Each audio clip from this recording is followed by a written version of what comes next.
पादुका बदल एठी मिले मद आ भोगरे माछ घांट। ठाकुराणी पाखरे लागि हुए डॉक्टर ब्रांडी। पूजार सबु परंपरा ऊर्ध्वरे एही मंदिर। ये हेउछि जगतसिंहपुर जिला तिर्तोल इब्रेसिंग छक पाखरे थिबा उत्तरेश्वरी मंदिर। 300 वर्षर इतिहास जड़ित एही मंदिर रे। मंदिरटी उत्तर मुखा बोली एहार अधिष्ठात्री देवी मा उत्तरेश्वरी नामरे प्रसिद्ध। बात रोगरू मुक्ति पाइबाकू काहे केते आडू एठाकू धाई आसुछंती रोगी। प्रतिदिन संध्या आळती परे मांक निकटरे लागि हुए ब्रांडी भोग।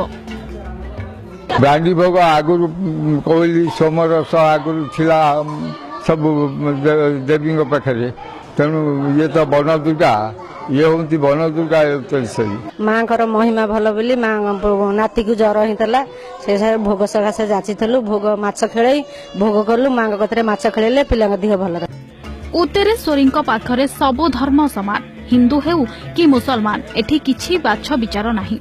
प्रतिदिन दूर दूरंतरु शह शह भक्तों भिड़ लागे मंदिर रे। छोट पिलांक जावतीय रोगर निदान मध्य अछि उत्तरेश्वरी पाखरे। विश्वास रहिछि मांक पीठरे जियंता माछ खेलाई रोगिणा शिशु को गड़ाई देले से सुस्थ हो जाए। बच्चों को झड़ाने लेके आई हैं। बच्चों को पिल्ला मारता है, उसी के लिए हम बच्चों को ये मंदिर पे झड़ाने लेके आई हैं। मुसलमान अल्लाह को भी वही मानते, भगवान को भी वही मानते। सबका अल्लाह भगवान एक है। तो मुख्य रोग हूँ पिला पिवड़ा रोग, खराब ज्वर जोड़ा हूँ डाणिया ज्वर आउ बड़ बड़ कम जहाँ सब पड़ुची माँ को मानसिक ब्रांडी बड़ भोग कले से सब पूरण हो जाऊँ। धार्मिक संकीर्णता को नहीं समाज विभाजनमुखी होइथिबा बेले उत्तरेश्वरी मंदिरर एही परंपरा सबु वर्गंक पई एक संदेश होई रहिछि। जगतसिंहपुर गायत्री राउतंक रिपोर्ट द अर्गस.in।